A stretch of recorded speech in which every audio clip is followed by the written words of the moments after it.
Welcome to Widow Too Soon. This is Michelle Bader Eversole, and I'm sitting by myself. Nope, I'm not going to sing it this time, but I am all by myself. It's Memorial Day, and Mark was not able to make it, so I am doing another podcast solo, but I think you're really going to enjoy it. I'll tell you about it in just a minute. But first, I wanted to share what's been going on since last week's episode. Well, we had the 3-year anniversary of Luke's death. And there were some hard parts and there were some good parts. And I woke up to breakfast in bed from Joel, which was very, very, very nice and kind and unexpected. He was very sensitive to me the whole day, as he always is, but extra sensitive on the 23rd, which was the 3-year anniversary of Luke's death. And, I woke up at the time of his death, which was 6:15 a.m., and felt weird. This time I felt grief like, whoa, I'm married to someone else. Like, this is the first time I've ever had the anniversary of Luke's death, and I'm married. So it was just kind of a strange thought. I'd had some hard conversations with my son the night before just about his death and just all of those things. So they were already on my mind and like, oh my goodness, 3 years ago right now, this is what we were doing. The rest of the day was pretty good. Joel just really gave us the space to process as we needed.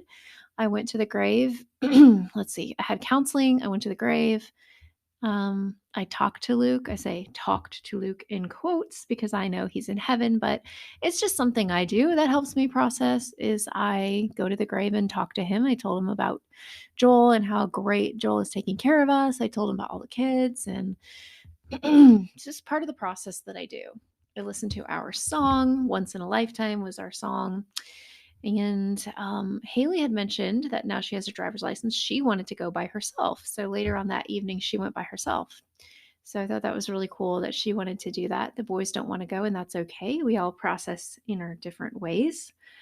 And then I had a grief recovery class, which went well. And then the kids and I all went to Red Robin, which was Luke's favorite restaurant. And normally every year I've been like, tell me memories of your dad. And they were just kind of having a hard time thinking of something new. And then I said, okay, tell me what you would tell your dad if he was here about what you've accomplished and done in the, since he's been gone. And they all wanted to talk. And it was beautiful just listening them talk about that. And so I said, that's going to be our new tradition. Every year we'll say, hey, this is what I accomplished since last year. And we had bottomless root beer floats, and it was just a really beautiful time. And then when I got home, there were flowers on the counter that Joel had actually picked, but they looked like a bouquet. They were so beautiful. And he said, this is for all of you. I'm sorry for your loss. And I just loved how he was just like so sensitive the whole day. But here's what was hard for me, as is every year, no one, and I'm talking no one, literally not one person, except for Joel, remembered. And that was hard. Okay, my mom too. And some people, because I posted, like said something back, but no one, no, and I'm talking literally zero, remembered. And that is always the hardest part for me when I feel forgotten. It's really hard, even though I was kind of like prepared for it because I've talked about it on the podcast. It happened last year. But if you're my friend or family and you hear this, please put it in your calendar, May 23rd, and reach out to me next year because that is like for me the most difficult part. I even had reached out to my best friend and she had forgotten to put it in her calendar last year. So it was hard for me. Those things are hard for me. And I mean, two of my really good widow friends, they did respond to me when I told them, and they may have remembered on their own, but most people won't. And so just be prepared for that. Maybe if you're more mentally prepared, it won't hurt you so much that people are not going to remember. Maybe the first year, and hopefully you have somebody wonderful and amazing in your life. But I had really, really hurt feelings that day by like just some situations. So I just had to let that go and just remember people are human and always assume the best. So that's a little bit about that day. It's Memorial Day. I love how like spontaneous Joel is. Just yesterday, I was like, hey, we should host a barbecue. Okay, we don't have a barbecue, like a grill. So we found one on Facebook Marketplace and picked it up last night. And then we went and bought all the stuff, and we're having my family over for barbecue tonight. And he's out with his son mountain biking. They do like dirt biking, like in the woods or something. I don't know. Joel and I just ride like on the regular road, but they do like full on dirt biking. And then it's been fun, just having my kids home. And I think my younger two have a couple more weeks of school, and then everybody will be out for the summer. So it's been great. But we're going to get into today's topic. And today's title is Mourning to Dancing, How Much God Can Heal Us. So what we're going to do today is quite different. We're going to take it way back to 2 years ago. No, sorry, 3 years ago. I made a podcast a couple weeks after Luke died. I mentioned this a few weeks ago, put the link, but today I decided to do something differently. I'm actually inserting it into this podcast. So what you're about to listen to is me in May of 2020, I think it was June, literally a few weeks after Luke's death. And it's me talking just about where I'm at, how hard it was. Warning, I cry through the whole thing. I listened to this recently. Joel listened to it. It was very difficult. But what strikes me the most when I listen to this is I don't even recognize her anymore. The girl who was so brokenhearted and devastated and all of that. And what I see is that God literally, and I mean literally for me, turned my mourning into dancing. Like literally, sometimes I just dance around. I'm so happy. And I want you to see that. And I want you to pay particular attention to the part where I say, I know that I'm going to get through this, but I don't know how. And the point of this episode is to give you hope. If you are that broken girl, that broken guy listening to this, to know it's going to get better if you put in the work, you let God heal you, you draw close to Him. You're not going to stay in that broken, devastated spot forever. So here it is, Michelle Bader back in 2020.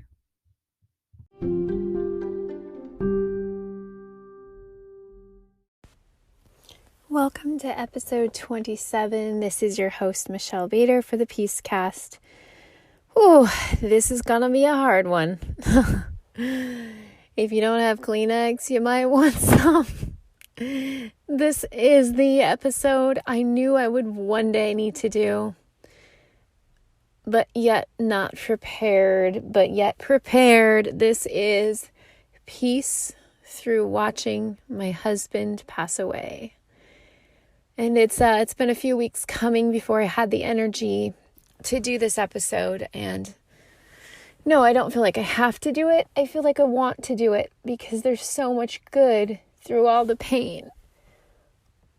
So if you don't know, go back and listen to any episode before this and you'll know about my husband's journey through stage 4 cancer. On May 23rd, 2020, Luke moved to heaven, and we thought we had more time. So today I'm going to share kind of what the last couple days of his life were like, the peace that God brought us, and what it's been like since then. My hope and prayer is that you or somebody you know can get some hope from this who may be going through something similar. I pray that you're not going through something similar, because this is the worst pain I've ever felt in my entire life, and I wouldn't wish this on anyone. But if you do find yourself in a grief situation, maybe you can take some hope and some peace from what God has showed us. So, let me back up to May 22nd, our last day with Luke. We had no idea it was our last day, so that actually May 21st, the nurse had come. We love her, and she had said, Luke, we're going to need to bring in a hospital bed soon. And he said, nope, in true Luke fashion. He did not want any help. He didn't want to have assistance, but she had noticed that his legs were really atrophying and that soon he wasn't going to be able to walk anymore.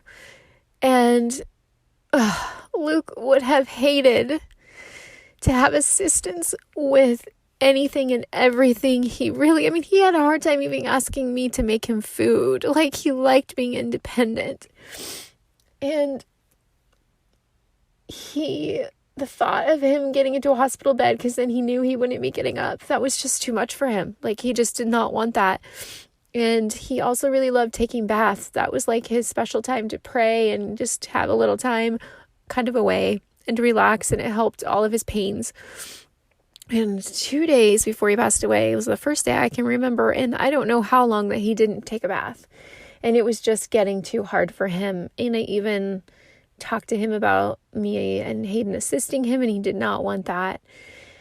And so things were getting pretty bad as far as his muscles starting to atrophy. We were getting down to where it was going to get really hard. I mean, this isn't even mentioning all the things that were probably going to have to happen that I would have done for him, but it would have been so hard on him. And his PICC line was ready to move over to having medicine through the PICC line, but he never needed that. But I'm glad that it was there in case he needed it. So, okay. May 22nd, our last day with Luke. It was an average quarantine kind of day. The kids, it was a Friday, the kids had done their schoolwork. By the time he got up, we had decided, it was my first time taking them out anywhere, like during quarantine, and we went to Walmart to get some groceries, and Luke at the end of his life was really into like slushies and ices, and it was just something that sounded good to him. So we went to Taco Bell and got him a Taco Bell Mountain Dew Baja Freeze and got home to him. And like right after he woke up, and he was like, oh, this is so good. He was loving it. He was really craving Butterfinger ice cream. I couldn't find any, but I found a Butterfinger ice cream bar and gave that to him, and he loved it. And the kids played outside, and I sat with him, and we watched TV together, and just like, I just knew, I didn't know it was that day, but I had a feeling that I needed to just stay close to him. And so I just sat with him. We just watched some shows, and the kids came in and out. We're doing their normal kind of routine. And then at night we would always watch a movie. We didn't have a movie picked out, so we watched a show, and the show that we were watching was over, so we found a new show, To Tell the Truth. Yeah, that's what it was called. And he was like laughing and interacting, and we almost didn't watch a show because we didn't know of one. I'm so glad we did. Oh, this is harder than I thought.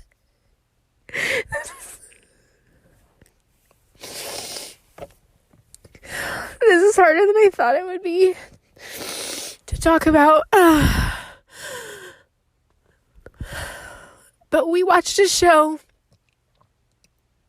and it was beautiful. Just the time together, popcorn show, normal stuff we did every night. We watched 43 movies during quarantine time with him. I wrote them all down. I asked him if he wanted to do the book, the book we were doing with questions for the kids, and he said he was too tired. He just kept telling me, I just feel kind of blah today. And he couldn't really put it into words. He just didn't feel good. I was in the boys' room saying goodnight, and he came in, and Haley came in, and Bentley came in, and for some reason, we had a group hug all together, all 6 of us, including Bentley. And I will be forever grateful for that hug and that time with him. And then I was sitting down talking to him, holding his hand. He was on the recliner, and I was holding his hand, and Haley came in to say goodnight, and they had their normal kiss on the cheek, goodnight, love you, sweetie, princess, whatever they say. And he would always hand her the comics from the newspaper. I remember he did that. And it was actually, I think, the day before, he was sitting in the recliner, and he was crying, and he was saying that he was sorry that he had to leave me. And I held his hand, and God gave me strength to not even cry at that time. And I just held his hand, and I said, I was made for this. God created me to be your wife and to hold your hand until the very end, and I will do that. I will love you forever, and I will be there till death do us part, and I will hold your hand, and I will walk you through this. And he just looked at me and he said, thank you. Thank you. And he was just like so thankful that I was there to be there with him. It's like, I know he didn't know that it was coming this fast, but he knew it was coming. The night before, we had also filled out some more questions for the kids. I have 4 sessions of like 20 minutes each of him answering questions, and I voice recorded them so I can share those with the kids someday. So I am thankful for the time that we did have to make videos. I mean, not videos, but answer the questions. He never could do the videos, we talked about it. It was just too hard. And he also thought he would have a little more time. So usually he would come to bed. So we'd, say goodnight to the kids. Usually around midnight, he would come to bed with me. And for some reason, I just went to him at 11. He said, I'm really tired today. And at 11, I said, why don't you just come back to bed with me now? And he came back, and we were watching, silly TV shows, and we were making plans. He really wanted to go somewhere. Like, oh, let's get out. Like, we're stuck. I want to go somewhere. So we made plans to go the next day and see where he grew up playing baseball, and to go see our high school where we met at, and go visit his parents. And it was going to be this beautiful surprise. And we watched the show, and he put his finger to his chin, which he always did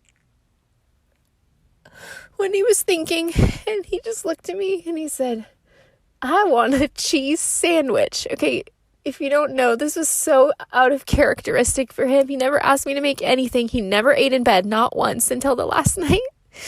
I'm like, you mean like a grilled cheese sandwich? And he said, yeah. I'm like, okay. So I went and made him one just how I knew he liked it.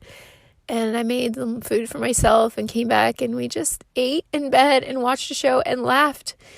And then I looked at him and I said, not even knowing, I said, this was our best date ever. We've never ate in bed. He's like, we haven't. Maybe we had ice cream once, but we haven't. And he's like, yeah, this is our best date ever. And then before he went to sleep, he was telling me that his leg was hurting. And being the awesome athlete that he was, when the nurse told him to do some exercises so his leg wouldn't atrophy, he started doing calf raises. He told me he did 100 calf raises. Like, who does that? Him, because he just wanted to do whatever he could to be here longer. And so he told me his leg hurt, and I looked at it and I said, I think it's swollen. And he's like, well, from all the exercise. I said, it might be more than that. And then we said goodnight. I love you. Like every single night. And went to sleep. It was actually one of the most peaceful, going to sleep I had in a long time. But I was also worried because his hands were cold, and I knew that was a sign. And it was only about 3.5 hours later, at 4:30 in the morning, I woke up to the hall light being turned on, and he was getting medicine, and he was telling me that his leg was really hurting. And I went, and he asked for the heating pad, so I found a heating pad, put it around his leg. And then a little bit later, he said, can you get me ibuprofen? We did that. And then he said, let's try ice. I got ice. And then he said, I'm getting really worried. My foot's going numb. And so I said, I'm calling hospice. And our nurse was not on duty, but another one was. And I started talking to them about his leg, and I turned around and he was having trouble breathing. And I think he thought he was having a panic attack. Pretty sure. Because he asked for his medicine that he would take when he was panicking, and I gave it to him. And then he just started breathing really, really, really hard. And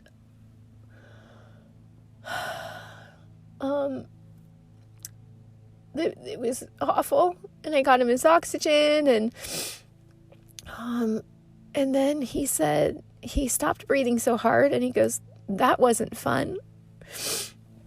And those were actually his last words, because then it started again, and his eyes were rolling back in his head, and it was the saddest thing I've ever seen in my life. And I asked the nurse on the line, should I wake up my kids? And he said, yeah, he could hear the breathing and he could hear what was going on. And I ran and got my kids. And I think it was in the moment when I was getting them that his breathing stopped being so labored and he was peaceful. So they never saw him suffering, which is awesome. And it was not much suffering. It was maybe a minute, maybe less. And I said, kids, wake up. It's time to say goodbye to Daddy. And I'll never forget Haley saying, no, it's not time. And they said, I'm sorry, I think it is. And so by the time they got to the room, his eyes were peacefully looking up to the right. And he was breathing. And I said, come to him, hold his hand, talk to him. He can hear you. He can hear you. We sang, I think we sang Jesus Loves Me. We talked to him. I had remembered to call his mom and then call my mom. And I told Luke, your mom's on the way. She'll be here soon. And I know he waited for her. I know he did. And during that time, the hospice nurse got there and told me, I think we only have minutes. And I said, I'm not wasting another one, and ran back in the room. And God gave me peace during that time, like in strength. I wasn't falling apart. I was directing the kids, and I was just telling Luke, it's going to be okay. You're going to be okay. Well done, my good and faithful servant. Meaning that's what God's going to say to him. And his mom got there and was able to sing to him and talk to him. And Haley sang, you are my sunshine. And he tried to speak to us. And I said, it's okay. We know you love us, because he was struggling to talk to us. And I didn't want him to struggle.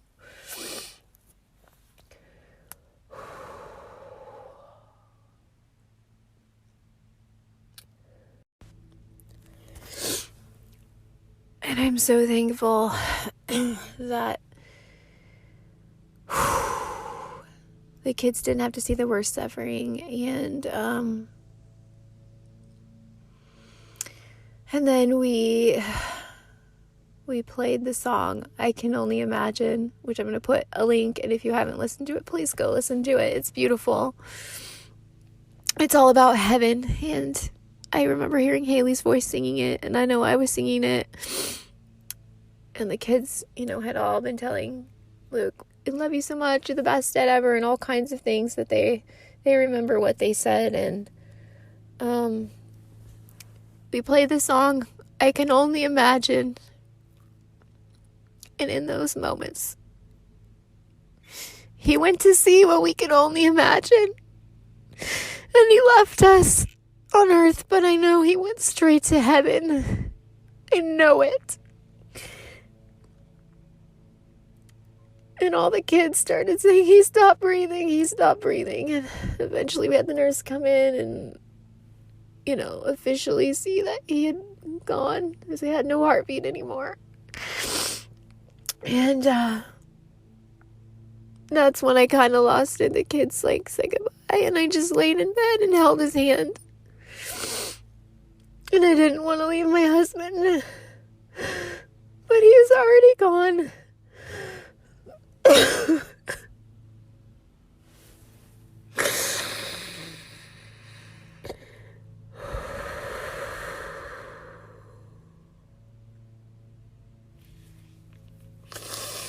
And I wanted to get the kids out fast, because I didn't want them to see his body being taken away. So we were able to leave. And we were able to get out before that happened. And then everything since then has been I can't even explain it. I'm in shock. I miss my husband so much. It's been, let's see, 16 days, I think. And this is the longest I've ever been in 18 years, like since we were dating, without seeing him. And I knew this was going to happen. I knew it would happen, but we thought we had more time. But let me tell you the good. Let me tell you the peace, because there is good in this. I had to talk to the doctor and talk to the nurse and tell me how this is connected. How is his leg hurting and his foot going numb connected with him stop breathing? Just like that. You know, they thought it was going to be this full progression. And the nurse told me it's probably a blood clot. He probably had some kind of blood clot. And the doctor, this is what they think. We'll never know for sure. We didn't do an autopsy or anything like that. But it was probably a blood clot that went to his lungs. And his lungs are filled with cancer and he couldn't survive it. But the doctor said, I want to assure you there's no pain or suffering when people die of a blood clot. So that was very comforting. And learning more, the more I learned about how other cancer deaths have gone, and what I was prepared for was way worse. And I'm just so thankful, even though the shock of it was horrible.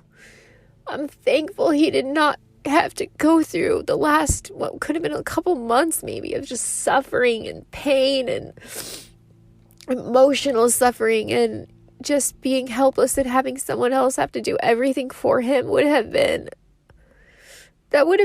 like his worst nightmare. I know it was. He talked about it. He did not want that. And so I thank God that he took him quickly. Although I would give anything for more time with him. I thank the Lord for not making him go through all of that, or the kids having to see him like that for months. That is the beauty in the ashes. And he's doing just great. It's us that are here as I try to navigate a world I never wanted. But I'm not angry. I'm not angry at all. I know that phase may come, but I'm sad. That's where I'm at. I'm sad beyond anything I've ever experienced. And there's no one or nothing that can make it better except for God. That is what I've found. As much as I love people, and my best friend Deborah, who dropped everything and came from Idaho, and my sister-in-laws and brothers and parents, and like everybody who's been so amazing. Nothing can heal this pain. But God, nothing. And so that is where I cling, and that is where I go, and that is where I'm trying to get my kids to go. And they're grieving much differently than me. I'm crying all the time. They're barely crying. But we're all going to go through it differently. And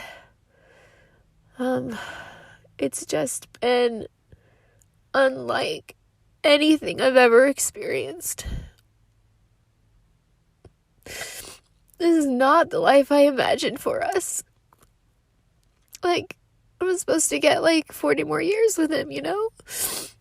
But this is what was allowed. If God allowed it, I can accept it. Though it hurts worse than anything in the entire world, I know if God allowed it, I can accept it. It doesn't mean he made it happen. There is sickness in the world that he never intended. But if he allowed it, I can accept it. Because everything that happens has to go through God's hands. He either causes it or allows it. And I know he didn't cause this, but I know he allowed it. And we prayed every day for a miracle. And you know what? He got his miracle. He got it in heaven. He's running free. He's happy. And I want to believe, and we talked to our pastor about this, and there's no biblical backing. There are no verses. But I believe that God gifts us with little glimpses. I'm going to tell you 3 beautiful things that happened in the first week or 2. I believe And I wrote all about this. Is very interesting because my book that was set to release on June 1st has a lot of scenes in heaven. And I believe that people in heaven, of course, they cannot experience sadness, so they can't see everything in the world. But I believe God lets them see the happy moments. And then I believe He even gives us the gift sometimes of knowing that they're seeing it. I'm going to tell you 3 examples right now. 2 or 3 days after Luke passed away, we set up our pool. Now, if you don't know, Luke and I had a pool since before we had kids. We called it Lake Bader. We set it up every summer, and it's where we spend most of our time in the summer. Luke and I in the chairs, the kids in the pool. When he was healthier, he'd get in the pool more. So we set up the pool. As we're setting it up, I'm not even kidding, Haley goes, look at that butterfly. And it was like the brightest orange, but not like a monarch. We don't know what it was. Like the brightest, beautiful butterfly flying right over our heads above the pool and up in the air. And it just felt like God was like smiling on us and like, I don't know, letting us know that Luke's happy or something. I don't believe like he's the butterfly, but I believe that God allowed that for us. And then the next thing was when it was coming on the week anniversary, his time of death was 6:15 a.m. on a Saturday morning. And I was like, God, please just let me sleep through the week. I sleep through that time. I don't want to be awake thinking about it. And I woke up at 6 a.m. And then at 6:15 a.m., thunder and lightning. And Luke loved thunderstorms. Like he would get the whole family together. We'd watch them together. And all the kids woke up, the dog woke up, and we sat at our back sliding glass door, and we all sat down and watched the thunder and lightning and thought of Luke. And it's not that he caused it. I just think that God allowed us to have that moment to say everything's okay. You know, I don't know. Then the third one, and I'll try to put a link to this because I want you to see this. It's just too beautiful. Haley, Daddy's little girl, Daddy's princess, she's very artistic. She wanted to make this chalk art forever, and she kept talking about it, and ended up I let her use Luke's old medical tape that we're not going to use, and she put down all this like tape and made this design, and it was beautiful, and wrote, I love Daddy, I love you, Daddy, and every single picture, the sun, there's even one with a rainbow above her. The sun is shining on her, and that was their song, You Are My Sunshine. And it was so beautiful, and I believed it was God saying, He sees this. He sees you, baby girl. He sees it. It was beautiful. And I'm just going to pray for more moments like that, because it was the most beautiful thing, and I'm just thankful for those little moments. And I'm having a hard time. I'm feeling like I'm grieving 2 different things. First, the loss of a father for my kids and what how that's going to affect their lives. And then the loss of my husband. In August, we would have been married 17 years. So I'm rounding up to 17. My husband of 17 years, the one I shared everything with, is not here, and I'm suddenly a widow. How is that even possible? Like, widows are usually old, and I don't know. That's how I used to think of widows, in the Bible, where they talk about be nice to the needy and the widows, and now I'm a widow. I don't like that name. But I'm choosing to believe God is the head of our house. He is the man of the house. He is going to fill in the gaps for the father and the husband that are gone. And He's going to heal these hearts. I know it. But these hearts are broken. Whether my kids are crying about it or not, their hearts are broken. We lost the glue. We lost the heart of the family. And that is hard. And I don't even know most days how to feel. What to feel. Am I going to cry? Yeah, most days I cry a lot. I cry when I see things that remind me of him, I still haven't put away, like, his glasses on the nightstand, and, like, I don't even know what to feel. And at the same time, I'm trying to take care of all of these things. The insurance is going to run out. Filing for Social Security. All these bills. I didn't ever touch bills. He did it all. And at the same time, I'm trying to take on these responsibilities. And it's just a lot. And I've always, like, had some goal or some dream or something I'm excited about. And right now, it's real hard to see that. I've never been depressed, really. I don't think ever in my life. And I don't think I am depressed, but I've never had these feelings like I feel right now, where it's hard to see anything good on the horizon, like, at all. Even though I know there is. But without him, it's so different. Even when he was sick, and even though he was in bed half the day, he was still there. And every evening we spent with him. And I think the nights are the hardest for me, because during the day is kind of the same. But the nights, the evenings, they're hard. And Haley sleeps in bed with me. And I actually sleep in his spot. I actually sleep in the spot where he passed away. And I didn't think that would be possible, but it is. And the first night was really hard. And now I'm getting a little more used to it. And I love having her as a roommate. We talk a lot. And it's good. We talk about everything. And it's so sweet. And I feel like so much closer to her having her in the room, and neither one of us are ready to sleep alone. So, and the boys are, they share a room. So I'm trying to come together as a family. In some things we are, but there's a lot of kid arguing and just stuff that's a lot. And sometimes I don't think I can do it. And sometimes I even say, Luke, I need you. I need your help right now. And then I say, God, help me, because he's not here to help me. And I don't think I can be a single mom. And I don't know. It's just too much. And the other day, I wrote a prayer. And I'm going to read it.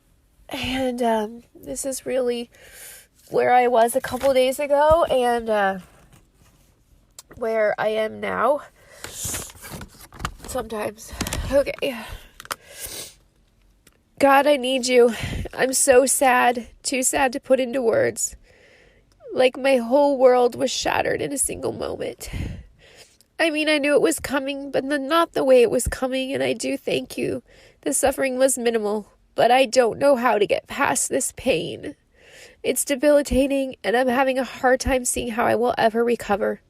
It feels like this might take me out forever. I do know that you have a plan, but it's really hard to see it right now. I just feel pain in every direction, and I'm so lost and hurting. I hurt for my babies as they navigate a world without daddy. I hurt for myself that I can't ever have a conversation with Luke, my husband of almost 17 years. I hurt when the kids fight, and I don't have a partner to talk to about it. I hurt when I wake up and see his things all around and he's not there. I hurt when I think of his last hour on earth and wish I could have done more for him. I hurt when I think of him straining to tell us something. I hurt when I wake. I hurt when I sleep. How in the world are you going to take this shattered heart and put it back together again? I miss his voice. I miss his laugh. I miss his smile. I feel broken beyond repair. I have never had these feelings before, where all I see is clouds, pain, sorrow, and I can't even see sun or good on the horizon. God, I really do trust you. I really do know you love me and have a plan, but why? Why did I have to become a widow? Why did Luke have to die? I need your healing touch if I'm ever going to live again. Will there ever be a day it won't hurt so bad? Will I ever feel joy? Will I ever feel joy again? God, please help me. Send me some comfort. Send me something to help me not drown in these treacherous waters. Whew. And that's how I feel. I mean, I do know there's good. I get glimpses here and there when I have a little glimmer of hope of something in the future. I have never been somebody to be down, and I have so many amazing friends and family. But I'm so sad. I'm so sad. And I don't blame you if you've turned this off by now. I've cried the entire thing. But this is raw and real, and I pray it helps somebody. If I have to go through this hell, that's what it is. And I hope that it helps somebody. And on top of this, because of all the restrictions, we can only have 10 at graveside. And I wanted a big, huge celebration, and I know we will get it in time. So we're doing our small graveside this Friday.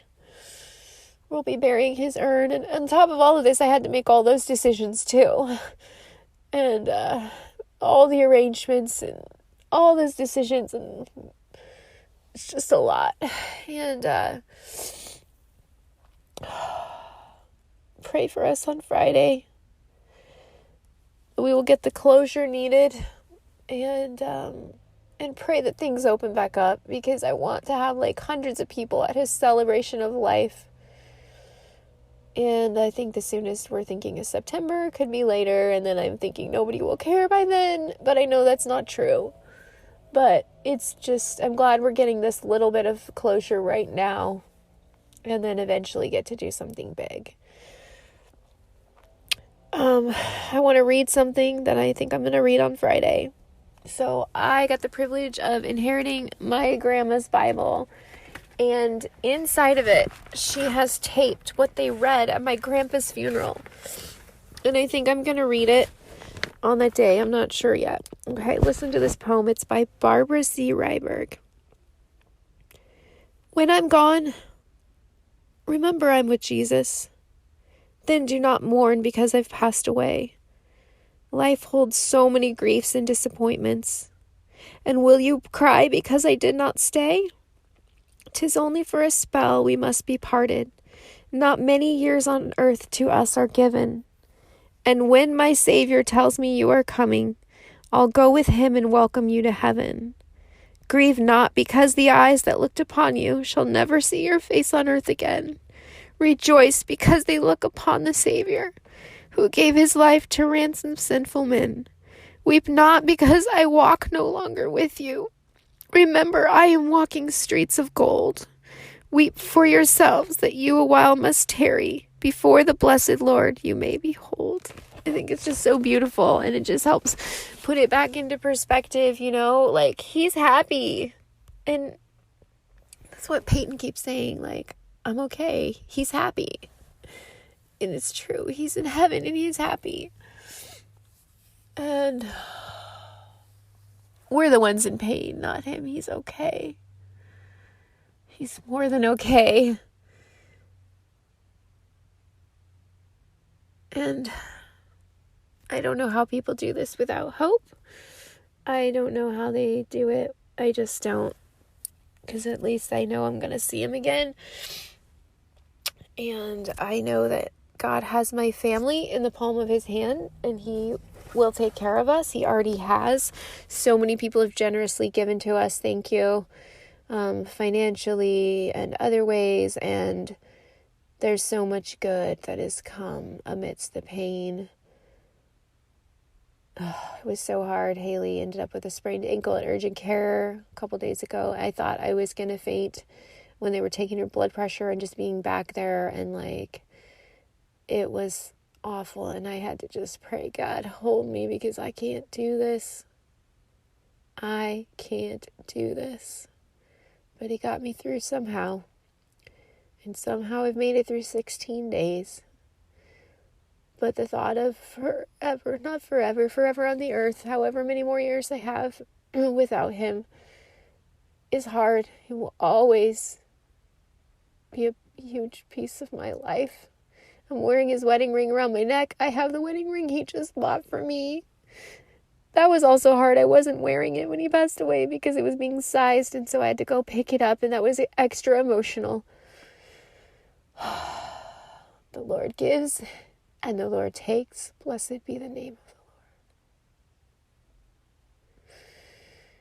the Lord. It's going to be okay. It's going to be okay.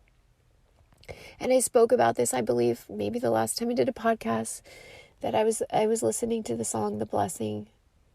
I had a beautiful vision of Luke running. He looked like he was in high school, running to Jesus, and just, he had such a big smile on his face, and God gave Haley a similar vision the day he passed away, and I think that's so beautiful. And yeah, this has been a big cry session. I'm sorry. Actually, I'm not sorry, because this is where I'm at, and this is real, and I've always wanted to be real. About 3 years ago, when I was on a run, it wasn't like audible, but I heard it in my head, and I heard God say, "You're going to go through something, and I want you to do it publicly." And that is why I have been so public about all of this stuff. And I know that Luke's life and his joy and his steadfast love for Christ and all of his things, I know his life has touched others. And I know it will continue to touch others. And he will not be forgotten. And there's going to be a lot of firsts. The first holiday that we have to go through without him is Father's Day. I don't know how I'm going to do that one. And then Hayden's birthday. And then our anniversary. So the first 3 are like really hard. I guess there's 4th of July in there too, which he also loved that holiday. He pretty much loved all holidays except for Valentine's Day. He said it was commercialized. But, he still gave me stuff on Valentine's Day. So I don't know what else I want to say. I just thank you for listening if you are. I don't know if anybody's going to listen to a whole cry session, but it's real. And,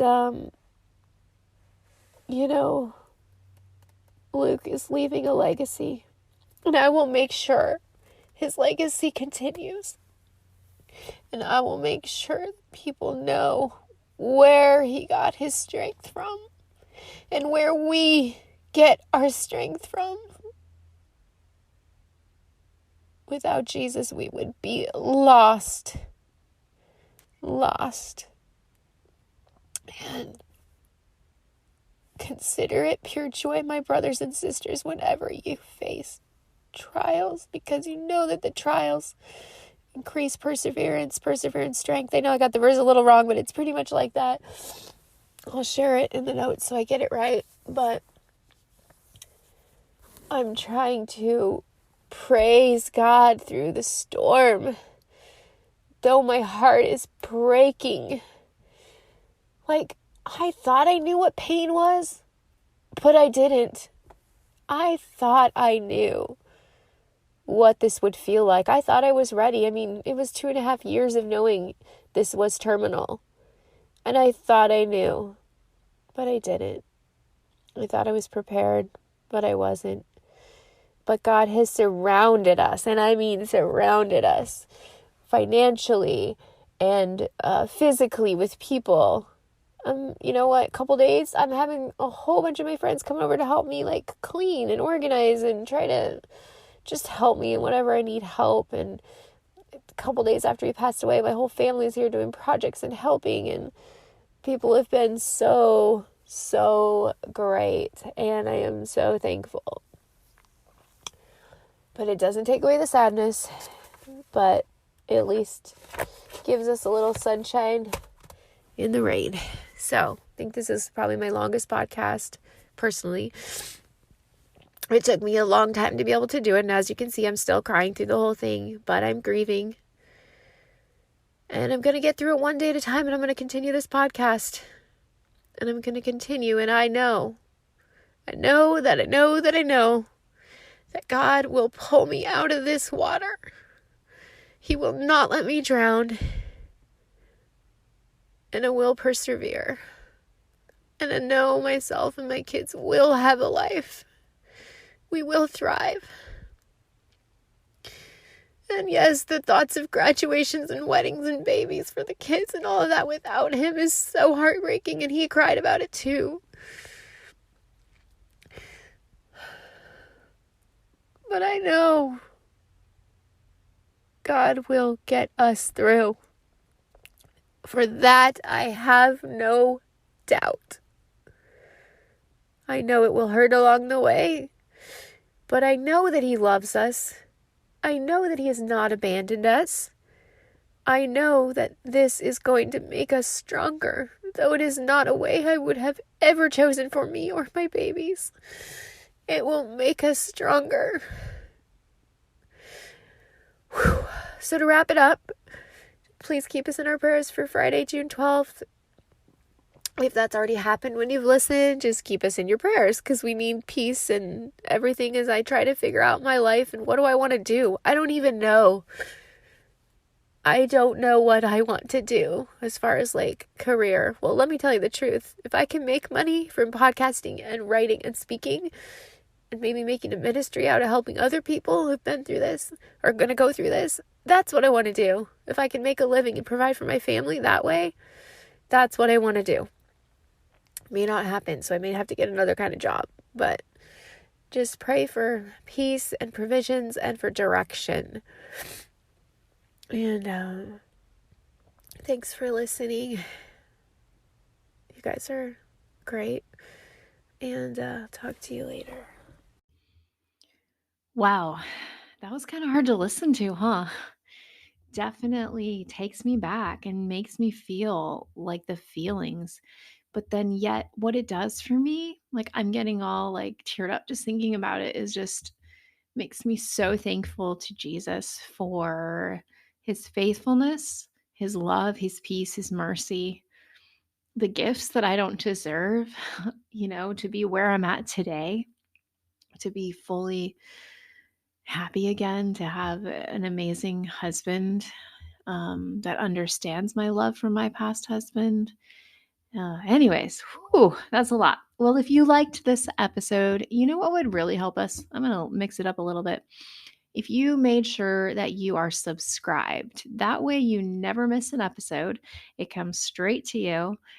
We want to keep getting the word out. We're in like, I don't know how many countries now, but we'd like to keep growing.